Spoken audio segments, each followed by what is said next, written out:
Welcome to Student Fellowship. First up, we got our very own Jazz. Put together a little video for you guys. More ideas for things that you can do at home while you are stuck and unable to go outside. So take it away, Jazz. Oh, didn't see you there. I was tending to my plants, as you can see. Maintaining safety at home because of a pandemic, self-quarantine. Anyways, I'm here to tell you, in case you're getting bored by watching all the Netflix shows and, eating all your food and generally not having anything to do, like going outside or playing at parks. Not trying to depress you. Anyways, I've got the thing for you of what you can do, so follow me.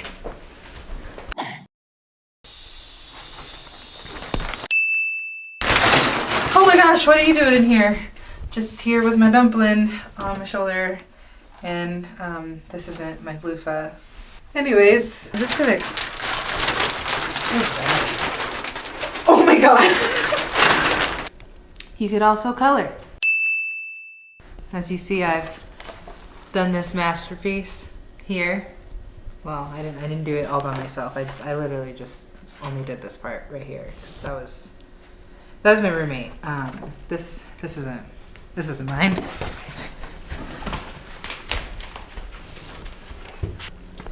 You could do things like baking. Is there anything in there? No. There's not. But still, you can bake. This is not me really doing that. So you're not confused. And lastly, you could read the Bible while also doing a face mask called Resting in the Lord.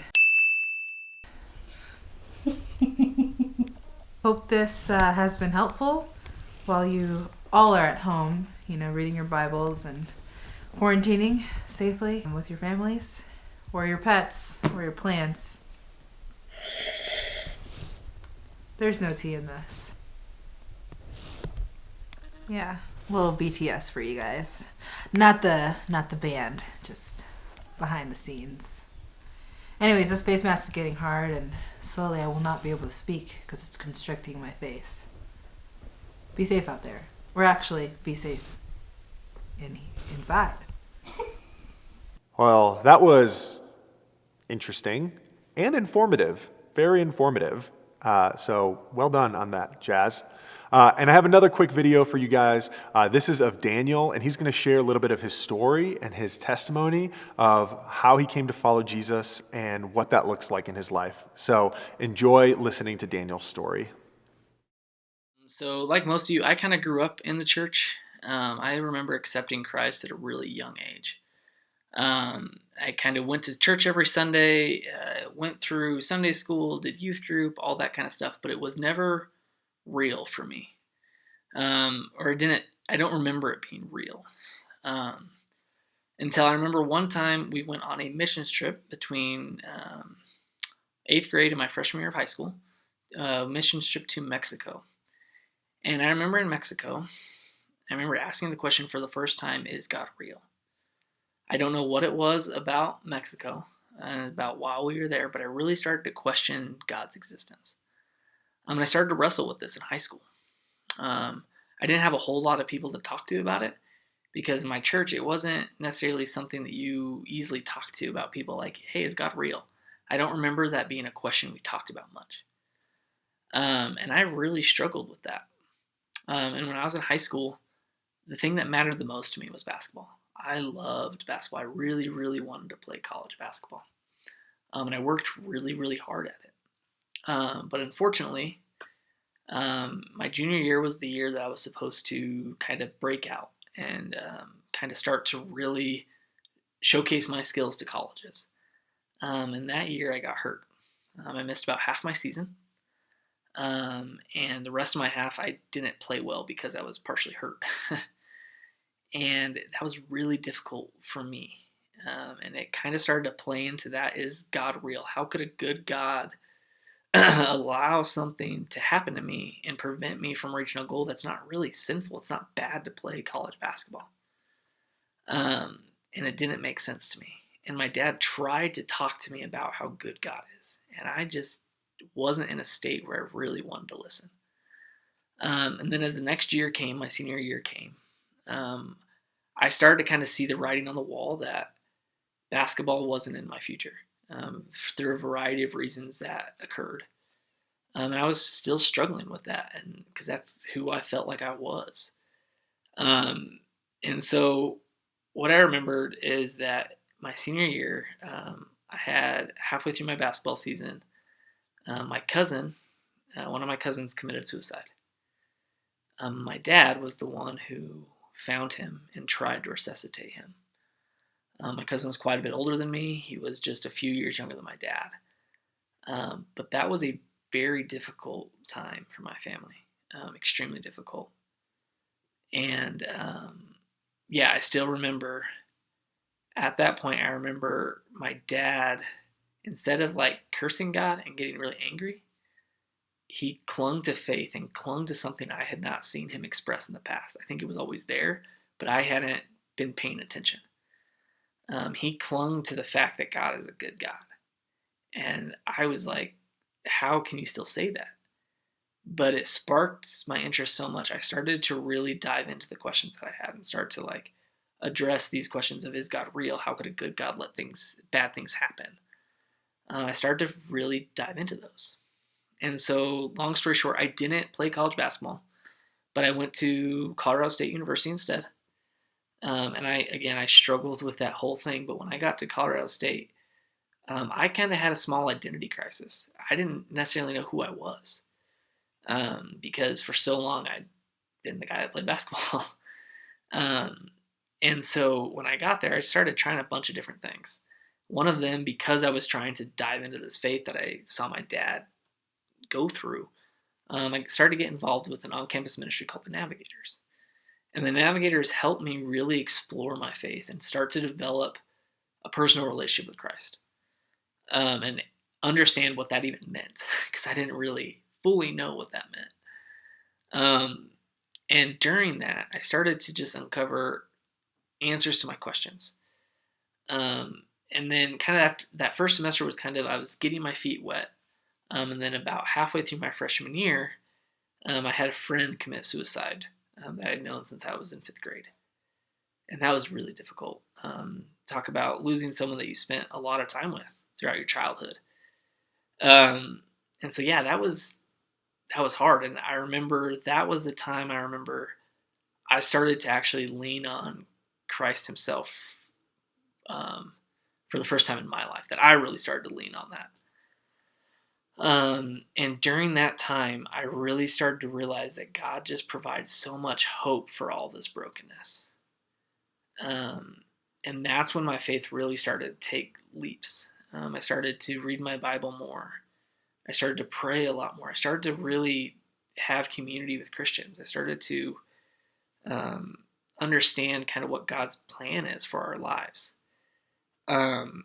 So the questions I was asking at first started to get answered. I started to realize that even though bad things happen, he's working all this for our good, and that everything that he has planned in the future is so much better than what we struggle with currently. And I started to cling to that. I mean, nothing else was better news to me than that. And also, I started to learn that like there's nothing I can do that I can fall out of his love.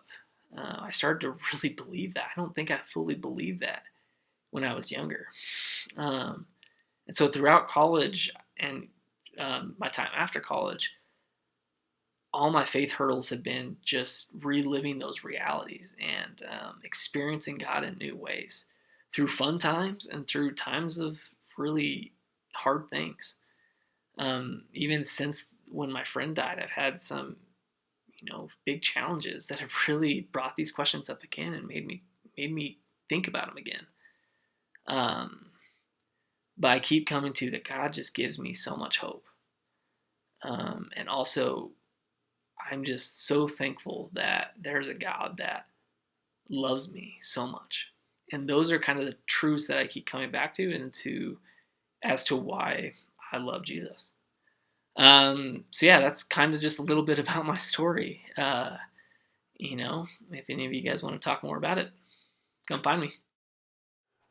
Hey, now we are going to move into a time of teaching. And so go ahead and grab a Bible if you haven't already and turn to Galatians 3. Hopefully by now you're able to find the book of Galatians, but if you can't, of course, you're welcome to use the table of contents and just find Galatians 3 any way you can. We're going to be in Galatians 3 starting in verse 10 through 14. So we just have this little section we're going to look at today. And this passage is about the law. And so I want to tell you guys about a time that I broke the law. Now, some of you have heard stories from my life that you know. There's a few of them where I've broken the law before. I wouldn't say that I am a particularly rebellious person or that I constantly was getting in trouble as a kid. But, I had my moments where I did not have the proper respect for authority and kind of did my own thing. And one of those moments was when I was in middle school. And behind my middle school was a public works material lot. So the public works, the people who take care of all the stuff in the city, they had where they kept all of their supplies and their trucks right behind our school. And then right next to it was actually the town's sewage plant. And so our middle school oftentimes got made fun of by kids who went to other schools because it smelled like sewage. But behind that was this really long wooded area that had a creek that ran through it. And it was the perfect place to build a fort. There was one problem though. It was actually owned by the Public Works Department. And so nobody was allowed back there. There were big no trespassing signs everywhere. But it was the perfect place to build a fort. So me and my friends didn't care, and we trespassed. And about every day after school for a couple hours, over the course of many months, we built the coolest fort you've ever seen in your life. Part of it was we would find stuff in the creek, like we found a diving board ladder, we found a lawnmower, which didn't really fit in the fort, but we found it, and we got all this cool stuff. We also might have taken a few things from the material lot that Public Works owned, like a bench and a trash can, and some other things that we shouldn't have. But hey, we built the coolest fort ever. Until one day, somebody called the police on us, and they came in and they kicked us out, told us we were trespassing, and told us that if we went back there again, we could get in big trouble. So I broke the law knowingly, but didn't really care at the time. Have you ever broken the law before? I know some of you probably have, maybe in small ways, some of you maybe in larger ways. If you haven't yet, or if you can't think of a time that you have, you will at some point. Well, all of us do. Now that's government law. That's state law or county law. Those are the laws that we've come up with as a society. But what about God's law? Like, does God have a law? And what does it mean for us to follow it? Now, in the biblical story, it goes like this, that God created the world and he gave us his law to show us how to create a good world where everybody can flourish. His law actually reflects his goodness and it shows us how to create a good society. And so think of like the 10 Commandments. Like the 10 Commandments just make sense. It's like God is saying, hey, if you just don't kill each other, that'll be pretty good for you guys. Like that's going to be better if you just don't kill each other. And hey, if you're not trying to steal from each other all the time, if you're just able to be content with what you have and not jealous of what other people would have. Hey, if you tell the truth and you're not lying to one another, like things are just going to go better for you guys. And so there's this, like the 10 Commandments and the other laws that God gave us in the Bible, they make a ton of sense. And yet, even though they're good, even though they help create a good world and a good society, none of us ultimately is able to follow God's law. In fact, the more you read about it in Scripture, the more that you become aware that you can't really follow it. In fact, many of us break God's law all the time, probably every single day. And so then this gives us the question, and there's two questions that come out of this that our text today in Galatians 3 is going to answer for us. One is, okay, what's the consequences of breaking God's law? Like what happens when we do it? And secondly, how does God respond to us when we break his law? So we're gonna see this in Galatians 3. Let's read our passage, 10 through 14.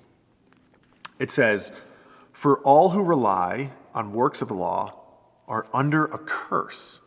For it is written, cursed be anyone who does not abide by all things written in the book of the law and do them. Now it is evident that no one is justified before God by the law, for the righteous shall live by faith. But the law is not of faith, rather the one who does them shall live by them. Verse 13, Christ redeemed us from the curse of the law by becoming a curse for us. For it is written, cursed is anyone who's hanged on a tree, so that in Christ Jesus, the blessing of Abraham might come to the Gentiles, so that we might receive the promised Spirit through faith. Right here, right at the beginning in verse 10, we see what are the consequences of breaking God's law. And he says, cursed is anyone who does not abide by all things written in the book of the law and do them. The result of breaking God's law is a curse. Now, don't think like a witch casting a curse out of like some magic power on someone. A curse just means like a punishment. It's a curse is what has infected our world that has broken apart its very fabric. And so when you look around and you see the different ways that our world is sort of torn apart and not working in the way that it should or a way that is good, that's a result of law breaking and the curse that is upon the world. And so this is why you see things like hatred and fits of anger towards other people. This is why people are bitter towards one another. This is why sometimes at school you might feel left out of things, or you might get made fun of behind your back. You might feel isolated from your friends sometimes when they don't treat you accordingly. And even deeper than that, this is why some of our families are broken and things like divorce can happen, and why people struggle with mental health and depression, bullying. Kind of all that stuff is wrapped up in the curse that is a result of our law breaking. And it says that we are under that curse, meaning that the result of our law breaking is there's a punishment for it. And so this is kind of what happens is you take God's beautiful world, his good world, and it breaks down. Now, some of you might say, like, okay, what about like trespass? You mentioned trespassing. Like, is that so bad? Was it so bad that you guys were just harmlessly building a fort there? And it's like, okay, no, I didn't think it was bad. But imagine if just everybody trespassed at will and like nobody paid attention to anyone else's private property. In fact, here's an example of that. I don't know if any of you guys have ever had the chance to visit Hanging Lake in Glenwood Springs. It's one of the most beautiful places in Colorado. It's one of the most beautiful places in the world. It's this trail that leads up to a pristine mountain lake. It's unbelievable. And if you haven't been there before, in fact, if you haven't been there before 2017, you're probably never going to go. Because what happened is, over the years, it became a really popular trail, and so many people were hiking up to the lake that they started to abuse the lake. And so people were jumping in the lake, they were taking things out of it that they shouldn't, they were fishing in the lake, they were letting their dogs run in the lake, and some of their dogs were going to the bathroom in the lake. All of this, and it started to erode, it started to break down, and it stopped looking like it was supposed to. And so what they did was they made it a permit-only trail. And it's really hard and really expensive to get a permit. And they had to create a law to prevent the breakdown that was happening. Now, this is similar to what happens in our world, that through our law breaking, it breaks down the beautiful, good world that God created. And the result is we need to be given a law to show us what is right and what is wrong. Because here's the thing, the only thing the law is supposed to do is to keep us from doing evil. It was never meant to make us righteous. In fact, it can't make us righteous. The only thing the law does is show us that we're not righteous, because we can't follow it perfectly. Like, for example, I have been known to speed from time to time. Don't worry if you're a parent watching this. I don't speed when I'm driving kids around. But let's say I'm going 75 miles an hour down I-25. Now, that might seem totally normal to me, until I see a speed limit sign that says 55. I would never have known I was speeding if it wasn't for the sign. In the same way, we wouldn't even know that we weren't righteous unless we had a law to tell us what was right and what was wrong. And so the law just shows us that we're not righteous, that we don't follow God's law. But we can never follow it perfectly enough to become righteous. And so Paul will say this in verse 11. Now, it is evident, he's like saying this is obvious if you just pay attention, no one is justified before God by the law, for the righteous shall live by faith. The word justified means to be made righteous or declared righteous before God. That if you put yourself up next to God in all of his perfection and all of his goodness, that he would be able to say, I accept you because of your perfection and your righteousness. That's what justified means. And he's saying, actually, hey, that can't happen through the law. Like, it's impossible. And so even if you try your very hardest to follow God's law, or maybe for some of you, you're like, I don't try hard to follow the law at all. I just kind of try to be a good person. I just try to get by, just do enough. No matter what your attitude is, you fail God's code or your own moral code. You can't do it perfectly. And the result is a curse. So that's what happens when we break God's law. Now, how does God respond? What does he do when he sees us breaking the law and under a curse? Look at verse 13. God sends Jesus, and this is what Jesus does. Christ redeemed us from the curse of the law by becoming a curse for us. For it is written, cursed is everyone who's hanged on a tree. He's saying Jesus becomes the curse that we were under, the curse that infected the world. Jesus takes that into himself. That was a result of breaking God's law. Now, how does he do this? He hangs on a Roman cross. As it says here, cursed is everyone who's hanged on a tree. Now, the Roman cross represents the worst punishment imaginable for the worst lawbreakers in the world. The Roman Empire had perfected a form of torture and punishment, and it was the cross. And so what they would do is they would nail your wrists into a piece of wood on both sides, and then they would nail your feet onto the bottom of the piece of wood, and you would hang there, and actually you would suffocate to death. Because as you hang there, you start to slump, and it kind of collapses your ability to breathe. And what you'd have to do is pull yourself up from the nails in your hands and the nails in your feet. Pull yourself up, take a breath long enough to slouch down until you had to do it again. Sometimes people could live for up to 3 days or so until their lungs would fill with fluid and they would die. And so this was just a horrific, just a terrible way to die. It was reserved for murderers, for people who led uprisings, for the very worst people imaginable to the Roman Empire. That is the greatest form of punishment. That's the curse of the law. And it says that Jesus actually took that on our behalf. Now, Jesus, did he deserve this? No, he was perfect. He was righteous by following the law. He never broke God's law. He never disobeyed his Father's will. He was perfectly in God's will, perfectly innocent. And yet he took the worst punishment imaginable for lawbreakers to become a curse for us. In return, instead of us receiving a curse, we receive God's blessing on our life. This is what he says in verse 14. He says, so that in Christ Jesus, the blessing of Abraham might come to the Gentiles so that we might receive the promised Spirit through faith. He's saying that God's Spirit, that's the personal presence and the power of God. And it says that he actually will dwell in us. And what the Spirit does is he gives us a new life, and he gives us a new heart, and he changes our desires. So where we before, we're trying to avoid evil and not break God's law, but sometimes, we did break God's law. Now we actually have the desire to follow and obey God. And before, where we didn't have the power to obey, where we were powerless to follow the law, he gives us power by his Spirit to follow God's law. That's what the Spirit does.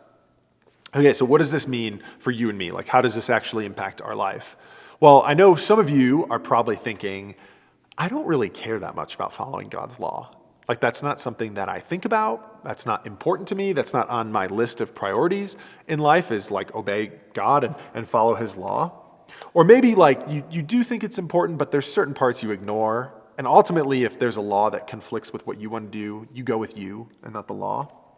Well, when you put your trust in Jesus and what he's done to redeem you from the curse of the law, to give you a new life and to give you his Spirit, The Spirit comes and he changes your desires.